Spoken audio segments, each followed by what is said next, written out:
A dynamic leader with a heart of gold and a huge helping hand. Today's guest has been on the top of the corporate ladder with great successes, but is no stranger to heartache and pain. Stay tuned to hear her incredible story. What superhero do you relate to most? I'm so curious. Why? Each of us has our own innate nuclear power. It's God-given. And yet we're all out here wondering, searching, forgetting, and suppressing. I know I was. It's okay, no judgments here. But I am going to get real. As a life and career coach, it's kind of my job. And you chose the show, so no one is forcing you. But the force is real. And the question I really want to ask is, what's your superpower? I'm Sharon Davenport. I've been called a real-life Wonder Woman. This show is designed to activate you alongside other superheroes. It's time that you arise, put your cape on, and fly.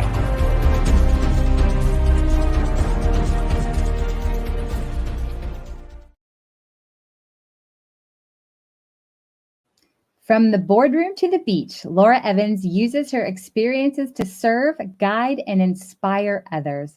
As a career advisor, she helps get you praised, promoted, and paid.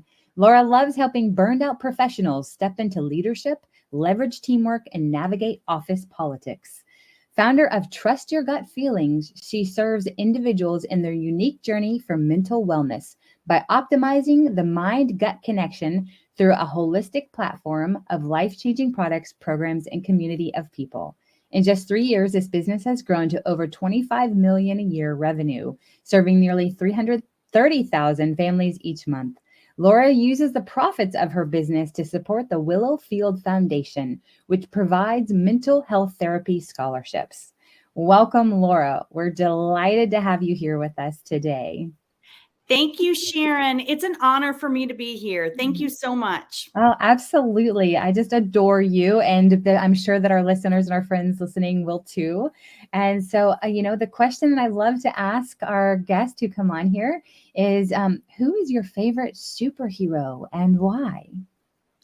Well, I grew up watching Wonder Woman and Batman. So I really sort of feel like my favorite superhero is a combination between the two.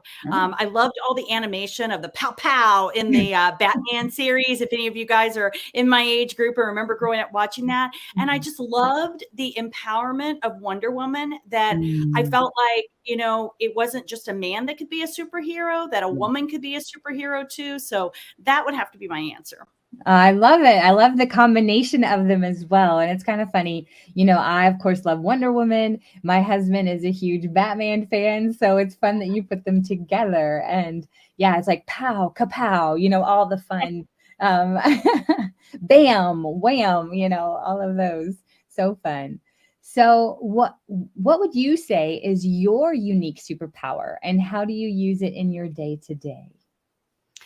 Well, my unique superpower, I would say, is clearing a path. And whether it is clearing a path on the journey that we had as a family, or whether is clearing a path as I help people in their career and help develop businesses, or help somebody solve maybe some health issues that they're having, I just love to clear a path. And I also find, and people tell me that I'm able to appear and remain calm in a storm. And that helps them feel more calm and more confident. Sometimes on the inside, I don't always feel calm, but people tell me that. And so I believe that people around you really know you well and can sometimes speak life or speak things over you that you're not aware of yourself. So people tell me that. I would have to agree with them just in getting to know you. And, you and I have gotten to talk on some deep levels about some different things. And it has been an honor and a joy to have those conversations. And you have this calmness about you that translates to those that you're connecting with. And so I would have to definitely agree with people who say that too. That's definitely a superpower of yours. So I love Thank it. you. So I would love for our friends listening to be able to get to know you a little bit more, to be able to hear some of your story, because it is a powerful and dynamic personal story. And if you don't mind sharing about your personal story and about how you came to be connected with the Willow Field Foundation. Sure. So, as you mentioned in the intro, my background is being an executive. I was executive for some very major brands and even president for billion-dollar brands. So, I have to say that my career was a priority for me. And I felt like that was the way it was supposed to be because I was providing for our family through my Right. career. And I got to a place in life where I just felt really strongly convicted Mm, that I was out of balance in my priorities. And my children were growing up so fast. I'm a blessed mom of 4 children. And I just saw these milestones in their life flying by that I mm, was missing and missing and missing. And so I listened to that conviction of that I needed better balance. And I took a step in obedience to that of walking away from my career in a prime time of my career. wow. But I just trusted and believed, and I'm very faith based, and I trusted and Mhm. believed that God had a better, bigger plan for me, That's and I right. was just going to follow. And I knew my family was something that He had given to me, and that that was absolutely a priority and should be a priority in my life. Yes. So why I set that up is because within a year and a half of me walking away from my corporate position and being available more as a parent, building a business independently at home, one of Mhm. our teenage daughters attempted suicide, Mm, and that hurts, and her hurt mm, a lot, and not being able to figure out how to resolve it, and then thrown into what do we do, how do we help her, who do we go to, where do we mhm. go to. And we went through this journey as a family, and thankfully I will shortcut it real quickly to say this daughter's doing super well. She is at a university, she's studying to be a plant biologist, and Oh, she is doing really, really well.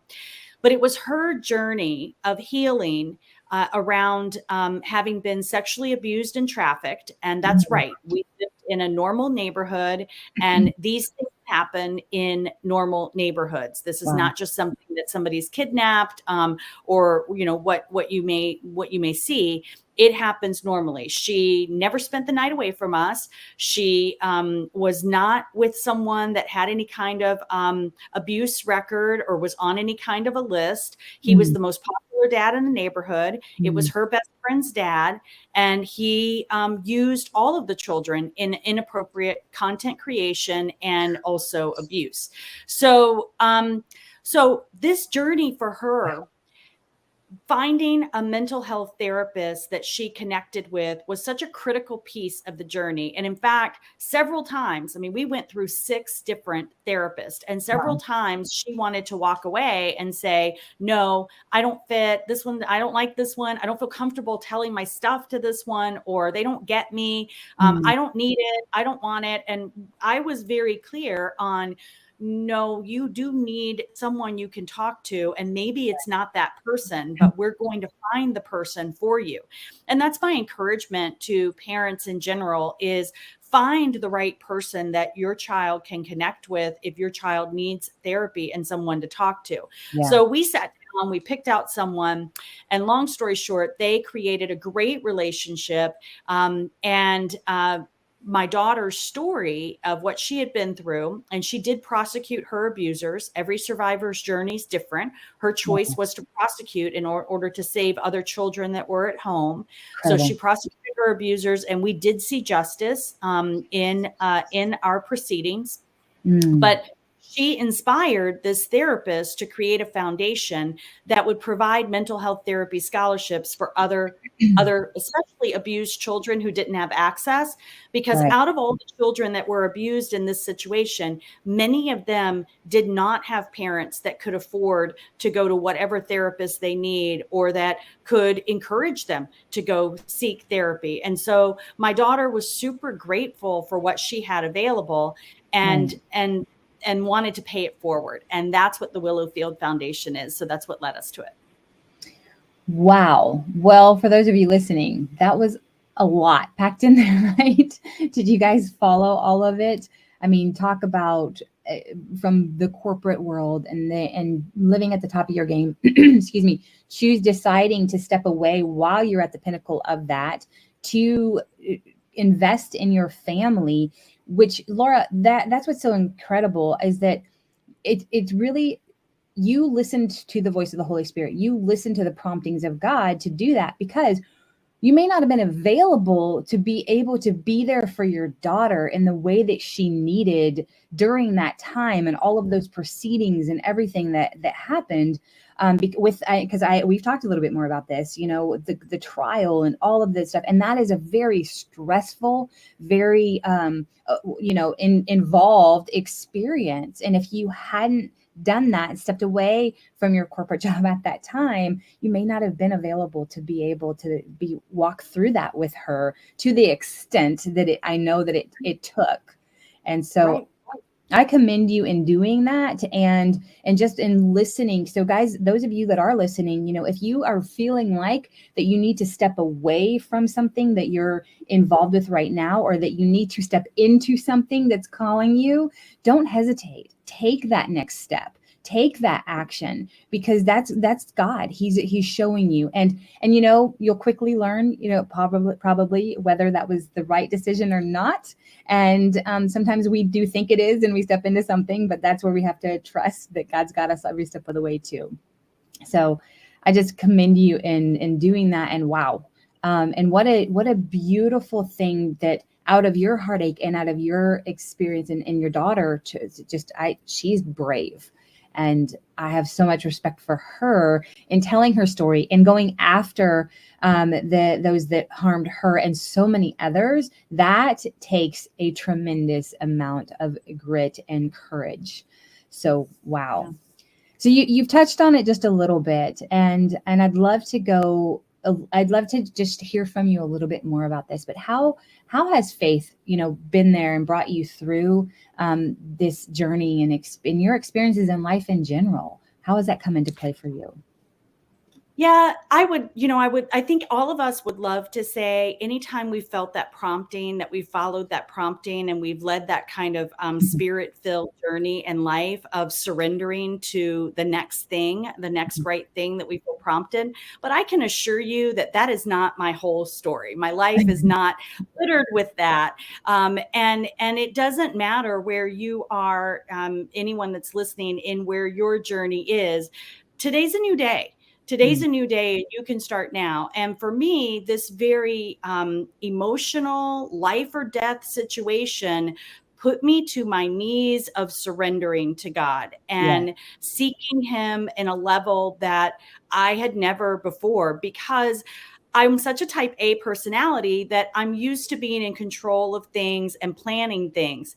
And these circumstances around my daughter's mental health as a PTSD survivor, and suicidal ideation, and then the choice to prosecute and everything we went through in the 3 years for justice, that was all out of my control. I could not do anything. Now, I could use my leadership skills to follow up with the detectives and to organize things and to create refuge for my daughter at times when she needed it. I could use my leadership and planning skills to do those kind of things. But to really control the circumstances, I had to completely and utterly surrender. And I'm glad I learned that lesson, because it's such a better way to live life. To know that God goes before you, and that he already knows what's going to happen. And if you're willing to surrender the circumstances that are out of your control. Now, things that are in our control is that we show up on time to a meeting, or that we work and earn money so that we can feed our family. I mean, there are things that are within our control, but to let the things that are not within your control, surrender those to him, was such an important lesson for me. And I feel like he connected back with me, and I felt seen on that. And Field Foundation got its name. So can I share a little bit about how that please do. Our story is filled with God's handprints all over our story. It's redemption. restoration, and justice as well, protection. But in particular, when our daughter and her therapist were inspired to create the Willowfield Foundation, the therapist, inspired by my daughter's story and her will, her interest to give back, said, I want you to pick the second word of the street where your abuse happened. Because in the future, when you think of that street name, I want you to let go of the pain and instead hold on to the promise of hope of the good that you're going to be doing. So it's a good thing that's coming out of this. So that word is field. That was the second word of the street where her abuse happened. And then the therapist looked out the window and just randomly picked the first thing her eyes went to, which was a willow tree. So it was called Willowfield Foundation.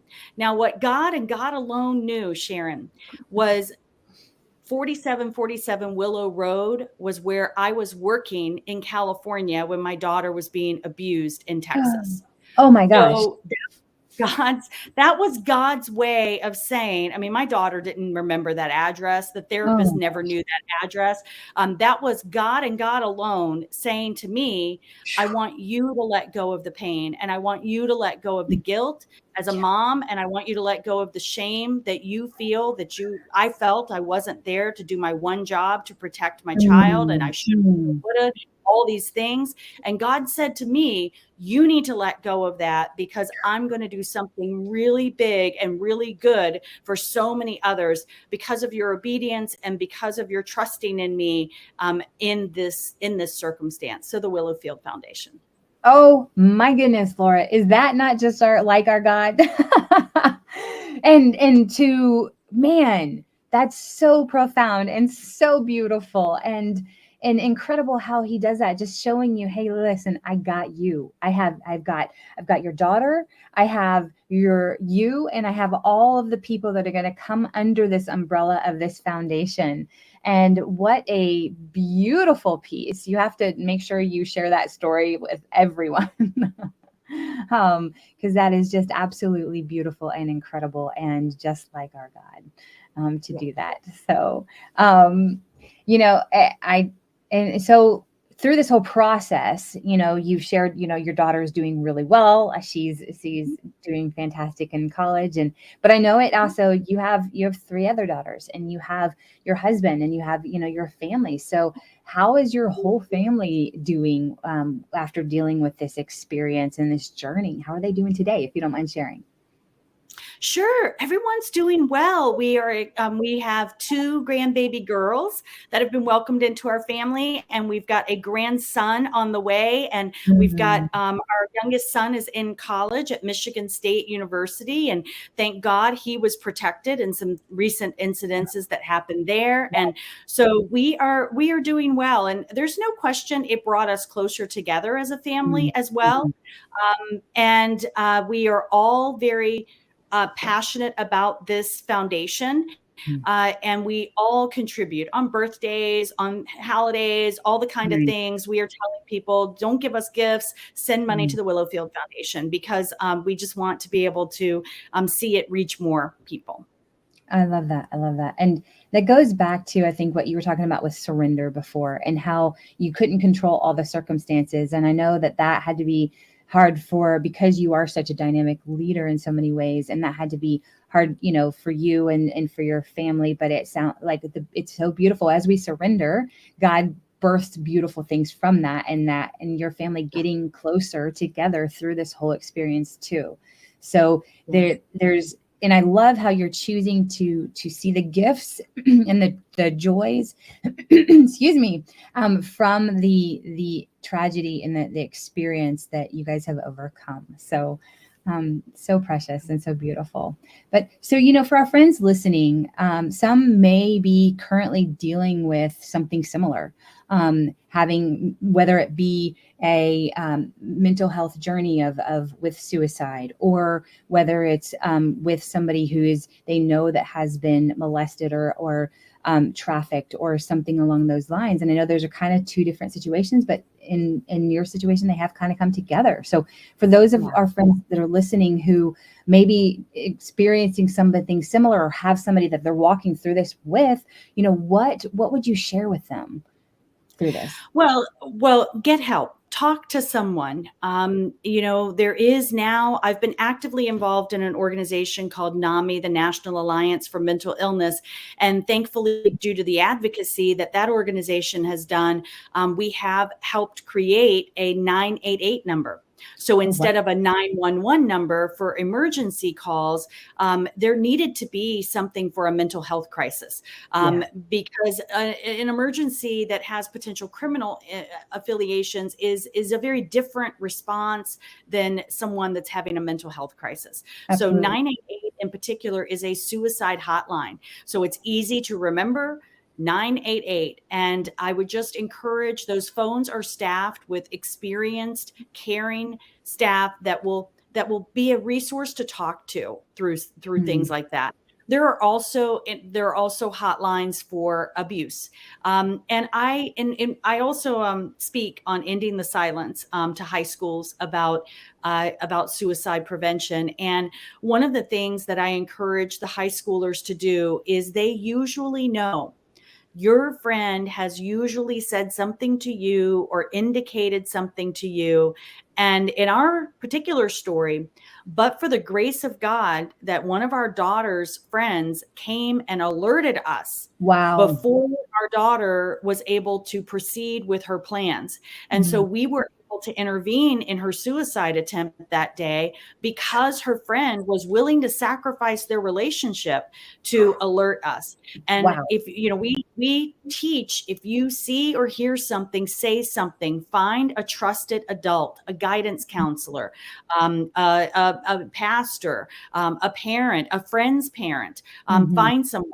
And for those of us that are parents, I'm also a facilitator of Darkness to Light, which is a Mhm. child sexual abuse prevention organization. They have amazing resources online, free resources that you can go and look at for how to begin talking with your children about what is okay and what's not okay, Yeah, how so to good. talk with your teen about how to ask, what is consent, how to get consent Mhm. in terms of their dating life, and even what to do if you do have the child of one of your friends comes to you and says that they've been sexually abused. Where do you go? What do you do?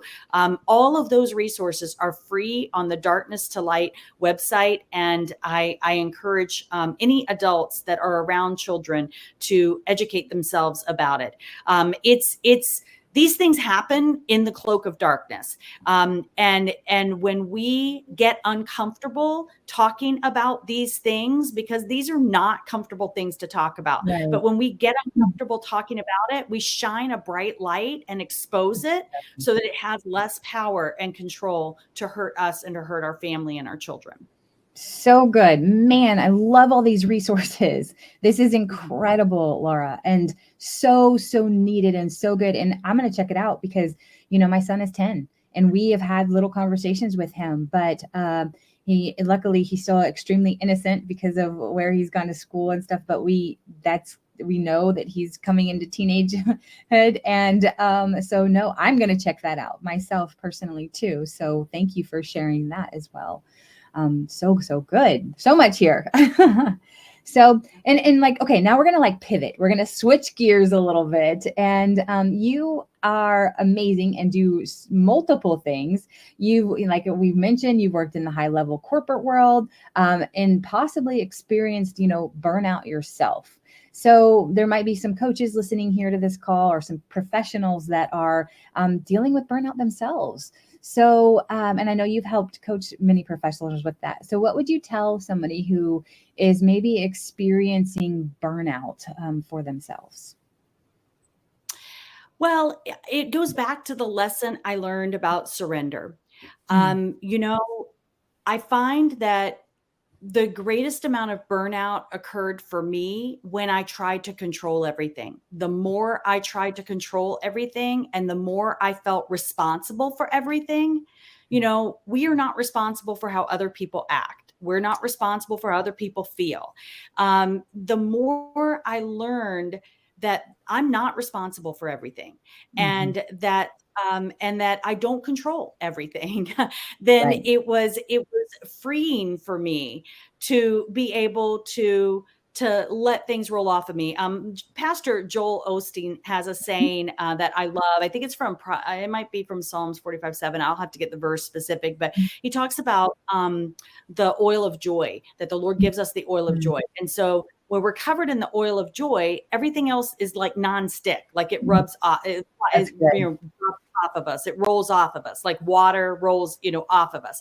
So I try to remember that I'm covered in the joy of oil from the Lord, and I'm not going to let things stick to me. I'm going to let them bounce off me, because what people think, what people say, what people do is not my responsibility. All I Mhm. can control and be responsible for is my relationship with the Lord, and my seeking Him, and my surrender to Him, and what I can do.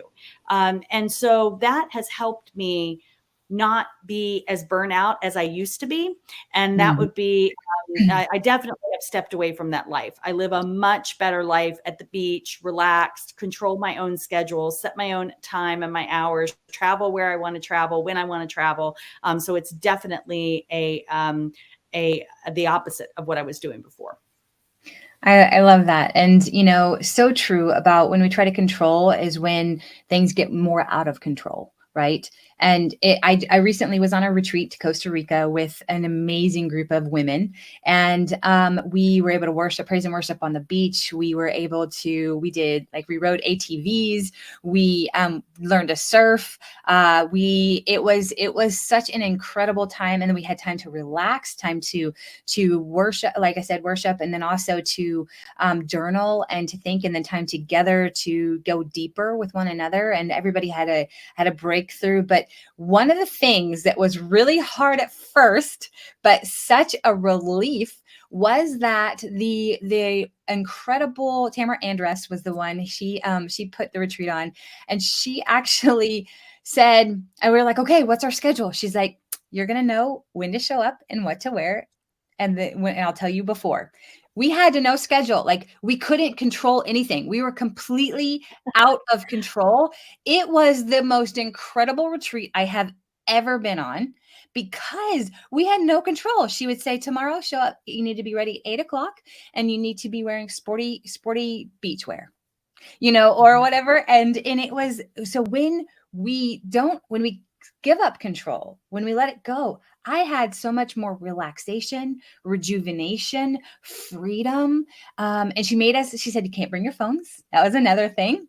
And so we truly had to, and were able to unplug.